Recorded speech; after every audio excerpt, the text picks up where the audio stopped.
Hello, everybody, and welcome back to a brand new episode of NASCAR Heat for Career Mode. I hope you're all having a great day. Today, we go to Mid-Ohio in the Xfinity Series, as well as Michigan in the Monster Energy Cup Series.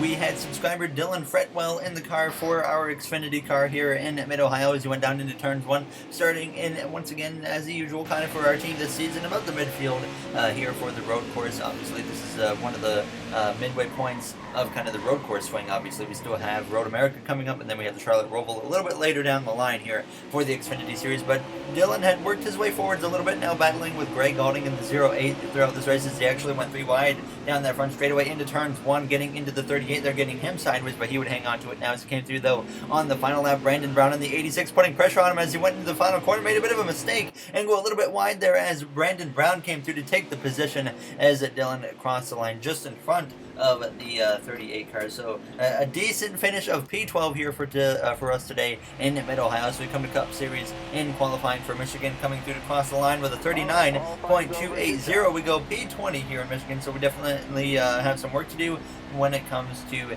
the actual race pace. Hopefully we can find the speed that we need. And on the pole, we have got not Kyle Busch this time. A little bit of a surprise, it's Kurt Busch. The Monster Energy NASCAR Cup Series races back to Michigan International Speedway. Now, Michigan is the fastest track in NASCAR, making it a favorite of race fans. It's time to head down to the track and find out who's the fastest racer. NASCAR Racing is next. All right, thank you, Rick Allen. We're ready to go green here at Michigan. Matt Benedetto likes us, so we can expect him to not try and take us out. Same as Eric Almirola, our Stuart Haas Racing teammate, as the whole stories of this race is just 3 drivers being our friends. So nothing really noteworthy coming into this one as we get ready to go green, though, from the 20th starting position here for the Consumers Energy 400 in Michigan, starting alongside the number 3 car of Austin Dillon as the green flag is out. Kurt Busch leads the way now as we get ready to hopefully make a big climb towards the front of this pack. Obviously, stage 1, just 14 laps here in Michigan, so it leaves us a decent chunk of time to be able to get ourselves up into a stage points paying position. Now is obviously the playoff situation is getting down into crunch time. William Byron, Ryan Blaney, Chris Buescher, Jimmy Johnson, Kyle Larson, Ryan Newman, those 6 drivers really realistically can battle it out still for the final 2 positions, so it's going to get very close to see which one of those, or which 2 of those drivers will advance. Chris Buescher obviously looking pretty strong, and then we got William Byron, who started the season off really good, kind of like his teammate Jimmy Johnson, who started off decent. They were both in the playoffs, and now they seem to be struggling now as he came through at a turns 4, heading down this front straightaway behind the 47 of Chris Buescher's teammate of Ryan Preece, as we came through to cross the line here with 13 laps to go in this first stage as we get up to the outside of the 47, making it 3 wide as we go down into turns 1. Obviously, last episode we were able to battle with Chase Elliott at Watkins Glen for the victory, and obviously we were able to hold him off. We got into his door a little bit on the front straightaway, and a few people actually in the comments section did not like that I got into Chase Elliott for a victory, so sorry to you about that, but obviously we came out of the win and he didn't. Now as we go down into turns 1 of the inside, though, with 48 of Jimmy Johnson on lap 6, we'd worked our way now up to P15, and as we would come through now towards turns 1 and 2 on the 8th of 14 here in stage 1, still running about P15 as I'd struggled a bit to move forwards as there's actually trouble behind us. The 96 of Parker Kligerman just went straight into the corner and collecting Paul Menard as it looked like he clearly blew a tire. Kevin Harvick decided he was coming to the pit lane for some reason. I'm not sure what in the world Kevin Harvick was pitting for, but we would have a couple more cars pit actually, because we get up to P3 and as we would get ready to restart here later in stage 1 as a green flag is back up. This would leave us just 4 laps to go here in the first stage on this restart, so obviously running P12 after those pit stops for some drivers, which will now give us a chance for sure to get into the stage points position, because if it stayed green that whole stage, I think we had lost too much time in the first 8 or 9 laps that we probably wouldn't have been able to get any stage points now as we came through turns 1 on the outside of Ryan Newman, who, like I said, he is kind of the furthest out that still has a slim chance of pointing his way into the playoffs, so he is in desperate need of a great effort here today, and Ryan Newman can start that off with some stage points here in Michigan, but he's stuck behind his teammate of Ricky Stenhouse Jr., who's obviously going to JTG in 2020, so we'll see him in the 37 car, whatever it is, whenever we get that 2020 DLC in career mode. Now as we go down this front straightaway, completing this first lap since the restart. We kind of struggled to get past the 12 car Ryan Blaney, the 42 of Kyle Larson, as we now moved up though into P10. But as we came through on the final lap of the stage, still running P10, but Blaney had actually gotten to my left-hand side as we went down this back straightaway for the final time. Now as Eric Jones was leading the way towards turn 3, as Kyle Larson is comfortably in P9. He is also in great need of a really good run, and he's certainly showing some speed here today in Michigan. Now as we come through turns 3 and turn 4, getting to that left rear of the 42 of Kyle Larson, but Blaney's on the left side, so we're going to go 3 wide, but Larson gets clear as we exit turn 4, heading down the front straightaway, and now there's actually smoke up ahead, and that brings out a caution moments before we cross the line, so we get to hold on to P10 here in the stage. Eric Jones wins stage 1 and gets an extra playoff point, and obviously Kyle Larson gets some points as well. If Kyle Larson didn't spend the first quarter of the season trying to wreck us every race, he'd probably be well inside the playoffs. It was actually Kurt Busch who blew that tire up in front of us, so he is going to be sent to the back after starting on pole, as we would gain 2 spots on the pit lane and get ready to go green from P8.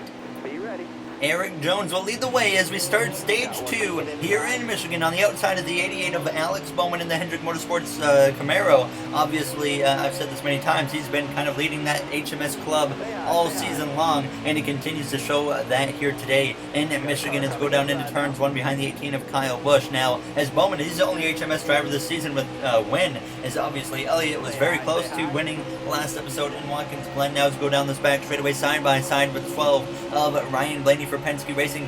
Blaney looking for his first win of the season as well. A few races ago, he was actually showing some speed and leading some of the race, but he unfortunately wasn't able to pull it off at the end now as it came to the center of the corner. So Blaney getting just edging himself in front of me now as we go down this front straightaway side by side, still trying to get to the outside of maybe Kyle Busch, but decided to actually push him through the middle there between him and the 12 of Blaney and Bowman. Now as he clear Blaney and get down in front of him, as Bowman, he goes all the way to the top, kind of like the 2 of Brad Keselowski as we came through the center of the corner. Just not a great speed I had through the center of the corner, and you can see that there as the 12 was able to get by me and so did the 88. And then Kurt Busch came flying through on the inside on lap 3 as he was recovering from that blown tire, so he continued to drive away. So came through now on lap 5 of 12, 8 to go in this second stage behind Kyle Busch. Now there's actually trouble right behind us as our teammate Kevin Harvick, who goes spinning into the outside. Well, pretty heavy contact. Now as Ryan Newman is involved, as well as a caution comes out here in stage 2, and no pit stops were necessary, so we get right back into the action. But Kevin Harvick, I believe, DNF'd after that incident, so now he is done for the day. Kevin Harvick, unfortunate for him, obviously I think he has 1 win this season, obviously second for this team of Stuart Haas Racing in the win category and just kind of overall performance category. I think we've definitely led the SHR camp this season. Last season I think it was a pretty close toss-up between myself and Harvick, but this season we've in our second season in the Cup Series, we've definitely been the top car on this team. Now as came through though on the final lap of the stage, still running P11 as Blaney though, he jumps up to the top, so here's an opportunity for us. Now as Denny Hamlin though leads the way out of turns 2 on this back straightaway, as I'm going to get a little bit aggressive and slide up in front of the 12 of Blaney there, as I was just hoping that I wouldn't mistime it. Thankfully we timed it perfectly as we go down this back straightaway for the final time here in stage 2, running P10 behind Kyle Busch, as we're going to try and slip up the inside, sending it in pretty deep up the inside even of the 42 of Kyle Larson, but we don't want to get too aggressive with the 42, knowing his point situation. We do make a little bit of contact, but Larson had the momentum to clear me down this front straightaway as we come through to cross the line behind Kyle Larson to get P9 here in the second stage in Michigan. So I think we got, what, 1 more spot, then stage 1 is Hamlin wins the stage, so playoff point to him. Hamlin still hasn't won this season, so we're going to see if we can pull it off in this third and final stage, as we would come to the pit lane for 2 cans of fuel as well as 4 tires. No adjustments we needed, so we would get ready to go green for the third and final stage here in Michigan. We gained 2 positions on the pit lane, so our pit crew has certainly been getting the job done very well today here, and that could certainly help us in the long run. Now as the third and final stage is underway here at Michigan International Speedway, P7 is where we run for the start of this final stage. 18 laps to go. Alex Bowman up there in the mix. Eric Jones looking for win number 1 on the season, so obviously Truex, Kyle Busch, only 2 JGR guys and have a win. I think they got 10 wins combined, but Kyle Busch has 9 of them. So Truex obviously only has the 1 win now as we exit turn 2. Bowman on our right rear quarter panel now as he's going to fight back to our door. Now as Kurt Busch is side by side with the 2 of Keselowski. Kurt started on the pole, so we know that 1 car has a lot of speed. Now as Eric Jones is going to go the inside of his JGR teammate Denny Hamlin there, as we almost got into the left rear of Kurt Busch, as we're going to force it 3 wide with him and Brad Brad Keselowski's exit turn 4, heading down this front straightaway side by side with the 1 and the 2 cars. Jones is side by side with Hamlin for the lead, but once I lost the draft there on the bottom, everyone was just able to drive by me there. It's actually let off the throttle a little bit early to allow Kyle Larson to get in front of me. He might have been a rival earlier in the season, but he's still my favorite driver. Obviously, in real life now, as we came to the lap 37, it was the 88 of Alex Bowman going into the outside wall with a blown tire, and that would once again bring out a caution. So obviously, Kurt Busch had actually taken the lead at this point. Hamlin Jones down to 3rd and 4th. I decided we were going to do a 2-tire pit stop, and to my surprise, the AI actually took no tires, so we would be losing a handful of positions down now to P13 as the green flag once again would be back out here in Michigan. At this point, though, only 11 laps to go at this D-shaped, 2-mile track as we go down towards turns 1. Jimmy Johnson just behind us. Johnson trying to turn up the performance here in this final stages. He's definitely going to need it. He needs every point he can get because his playoff hopes, just like last season, are fading very quickly. So can Jimmy Johnson pull it off? We're going to find out here today if he can cut that gap down quite significantly as Kyle Busch is on our outside. So it doesn't look like Kyle Busch is going to win today here in Michigan. So that's going to be, a whole 2 races in a row at this rate of Kyle Busch not winning. Now let's go through the center of the corner up the inside of the 22 of Joey Logano. Once again, Logano hasn't had the best season, but he's certainly been a very competitive driver, so we know that he's going to be a competitor that we have to watch out for in the playoffs. Now let's go through on lap 42, had gotten to the inside of Eric Jones, now up to P6 as Hamlin, he was leading, went up to the top, and then Kyle Larson, Keselowski, Kurt Busch, all 3 wide, trying to make a 4 wide for the lead as it came out of turn 2, but Hamlin had the momentum to stay clear as they were getting very racy in front of us for the lead. Larson had started to fall back though as we drifted down to about P7, P8. Logano was able to get past me, but we would pass 42 of Kyle Larson, who I said was starting to drift back in these final moments. We came through to just 2 to go in this race, so still running P7. I was having a tough time passing Truex now as there's a spinner down the back straightaway. It's a 95 of Matt Benedetto who went pretty hard into the inside wall, and that's going to bring out a caution and force overtime here in Michigan. On the front row there you see Denny Hamlin, who is on the outside of the 2 car of Brad Keselowski. Keselowski has a big advantage here now as overtime is underway at Michigan International Speedway. We start P7 in the final 2 laps. Where are we going to come out of here? Hopefully inside the top 5. We haven't been a winning car at all for sure here today in Michigan, but we're going to get the best finish possible now. Let's go down towards turns 1. Keselowski looks like he is clear of the 11 of Denny Hamlin. Kyle Larson on my outside. We get clear of Larson now as we're behind the 22 of Joey Logano. Truex on our outside at this point now as we go down this back straightaway. A lap and a half remains here in Michigan. Keselowski leads the way there. It's actually getting to the wall a little bit there, just kind of jumping to the outside lane as we go down into turn 3.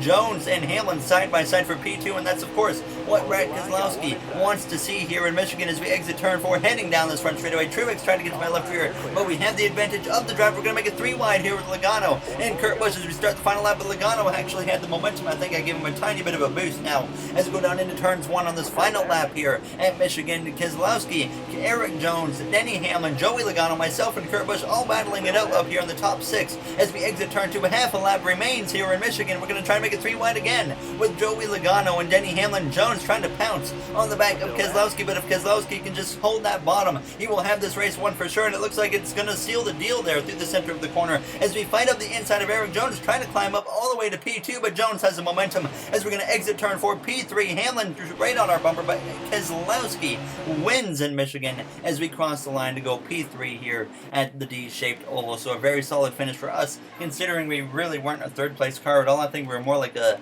7th to 8th place car this whole race, and we managed to get a solid P3 finish out of it. So very happy with that, as after the race, obviously we had Priest not the most thrilled with us, and same as Joey Logano. I didn't really have a media quote for that race. There wasn't much for myself to say about what happened there. But as always, if you guys did enjoy this episode, make sure to comment, like, and subscribe. Those would all be very appreciated.